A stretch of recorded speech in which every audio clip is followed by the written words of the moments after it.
Hey, what's up, everybody? It's Blue. I'm in the back of the Apollo. I like making videos back here.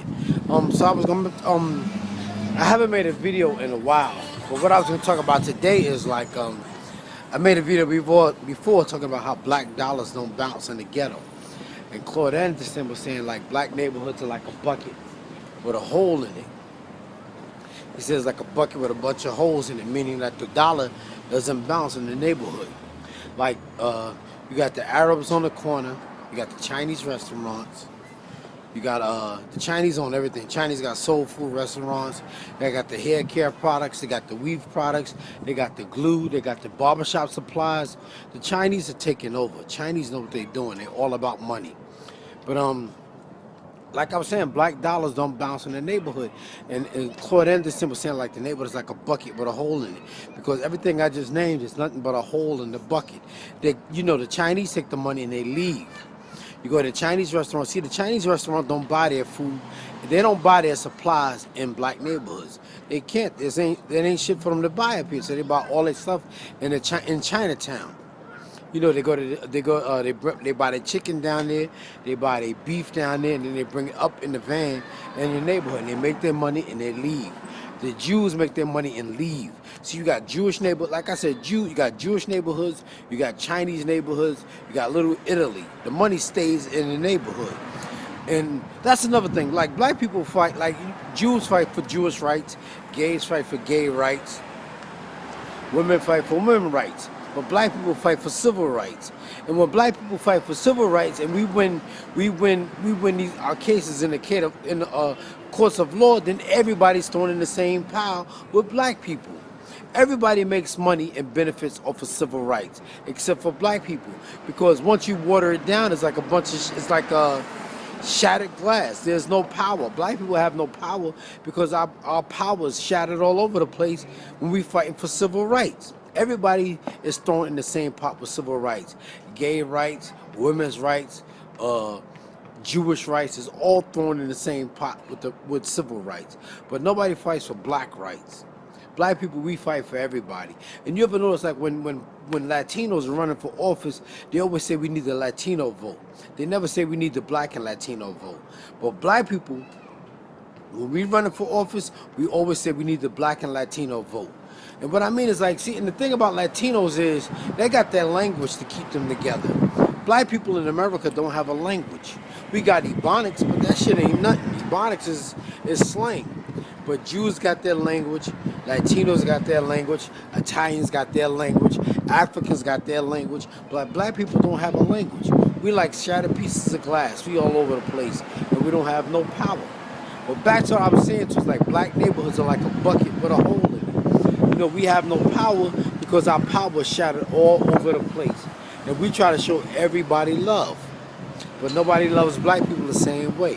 They just benefit off of the fights that we have. Like civil rights, think about it. Like Martin Luther King and Malcolm X and Stokely Carmichael and Angela Davis, and all these people are fighting for black rights. But once we win, once we win and the courts rule in our favor, then everybody's thrown in the same pot with us. The Jews jump in the pot, the gays jump in the pot, and another thing I want to talk about is like gays. I always say gays when a boy loves his mother so much that he wants to be like her. You cannot be born gay. Like they say he's a gay man. He's not a gay man. He's just a man with gay tendencies. Just like me, if I was a thief, I wouldn't be a thief, man. I'm just a man with stealing, that steals. You understand what I'm saying? So how can you're not born gay, but this is just America's way to depopulate black people, if you ask me. That's all it is, because they know two men ain't gonna make a baby, and they know two women ain't gonna make a baby. And you ever notice, like, I could talk about, like, a straight man can say a gay person can say the word nigga all day and nobody will say nothing. But if a black man says the word faggot, then he's considered a homophobe. And that's what society does. They always make straight people feel bad for saying things that they don't agree with as far as a gay lifestyle. I'm just telling y'all, I just thought I'd make a video about it and just talk about the shit that I see that's going on in the world today. I really think like society, America has it in for black people, and people might call me crazy, but I'm sure like the Indians felt the same way, and people called them crazy. What's up, man? But it is what it is, you know what I'm saying? All right, y'all, let me get out of here. I'll talk to y'all later. Listen, man. For my answer for all the problem is to start building businesses in the black neighborhood. Find out what your market is and start building black businesses in black neighborhoods. And this is going to strengthen black people because black neighborhoods are really not black neighborhoods. They're like hotels. It's where we go to sleep. We go to sleep and then we get up and go to work in the morning. That's all it is. It's not a community because the people in the community don't own anything. I remember back in the days when black people used to own businesses, but now we don't own businesses in the neighborhood. And I know it's like in my neighborhood in Washington Heights, I even see like married women working at McDonald's.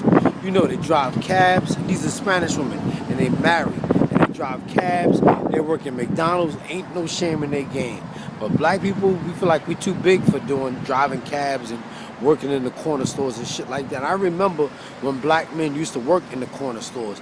And this is why unemployment is so high, and America just don't know what to do with black people, but to depopulate us, find out ways to giving us, I even heard like in San Francisco, they giving women shots where they can't have any more children. That's the same shit. That's just modern day Nazism and shit like that, and people don't even realize that America don't know what to do with black people. We're not coming up with inventions and shit like that to better our community. And you know, like, you got to think about it. Black people came to America for one reason and one reason only. We was brought to America for one reason, and that was to work. But now black people are getting outsourced by Latinos, we're getting outsourced by the Chinese, and we're getting outsourced by the by the computer. And if America don't have anything to do with us, they're just gonna start killing us off. Or we're gonna start killing each other. We're gonna go into survival of the fittest mode and just start killing each other. I'm telling you, man, we gotta put our heads together and think of something to start making some money. And make the community strong and plug up these holes in the bucket. All right, y'all.